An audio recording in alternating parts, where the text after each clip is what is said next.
who are monitoring the protesting Nehawu members. They have gathered outside the Cape Town Home Affairs office in defiance of a court interdict against their wage strike. Let's catch up with Newzroom Afrika's Nasiphi Same now, who is following the workers as they make the rounds. Nasiphi, good morning to you once again. Why have the workers chosen the Department of Home Affairs among the various departments that they are going to be striking at? Well, Polly, what we know is that there's been a number of departments that they are currently picketing outside, including the education department, labor and the likes. And before you actually came to us, a number of Home Affairs workers actually walked outside saying that they want to stand with their fellow.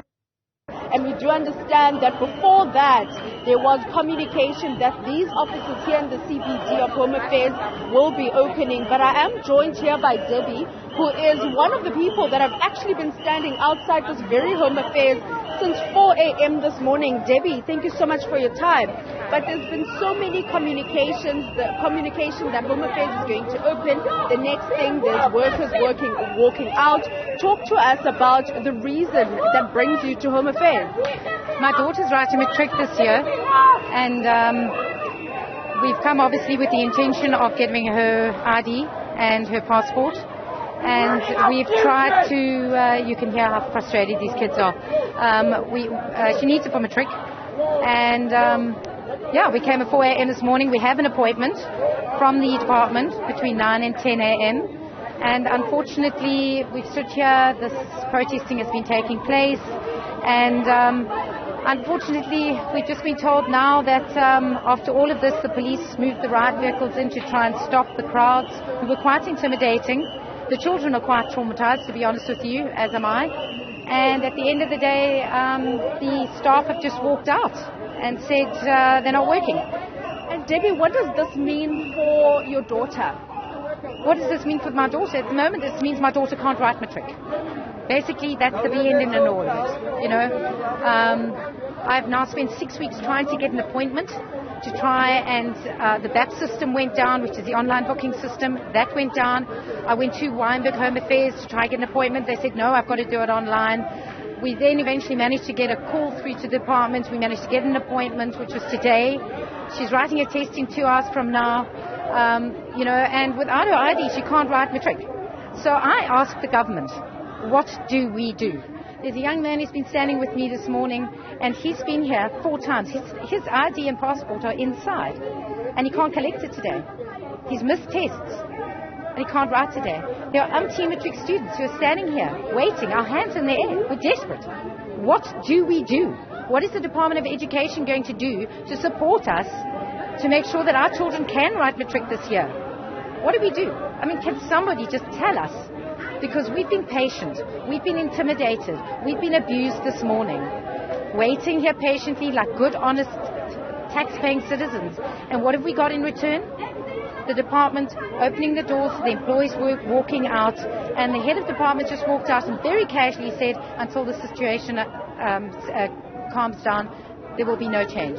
And we don't know when the situation will calm down. The situation today is definitely not going to calm down. In fact, this crowd has grown, and they're calling in more and more people. We've seen it grow from just a handful of people this morning to now probably 40 or 50 people.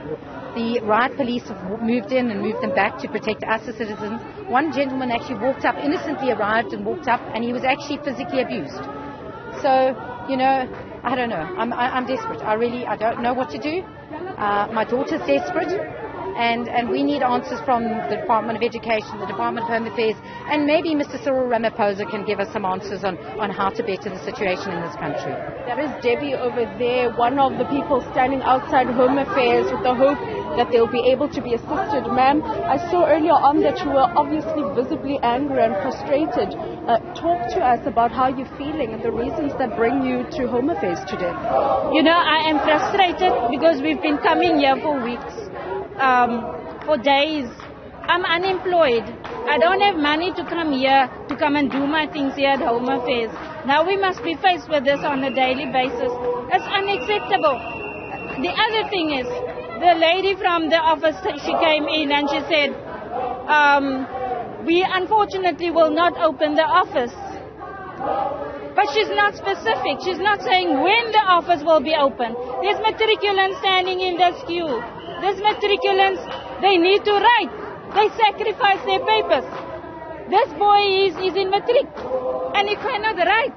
And he comes here every day. And so many others. This is really, really not right. I mean, at least she could have, okay, tomorrow we will open, then we can understand. But now we don't know if we must come back tomorrow.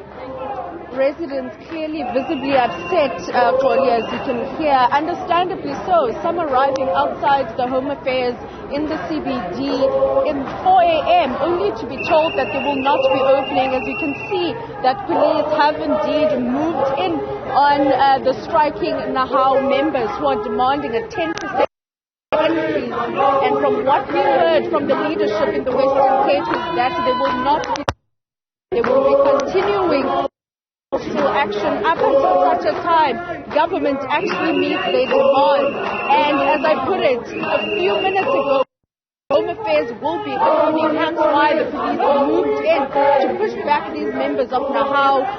But later on, when the doors opened, more employees from Home Affairs actually said that they cannot participate in the fact that their members or their fellow colleagues are outside protesting for better life or for that 10%. And they ultimately joined, and we now understand that even if the doors of the Home Affairs in the CBD will be opened, there are very few members inside that will be able to assist people like Debbie and the lady that we spoke to not too long ago in regards to getting their IDs and the likes. And Debbie asked the question is, what now? And in regards to government, including the president, in intervening in this situation, because her daughter will not be allowed to write her matric exams without that ID.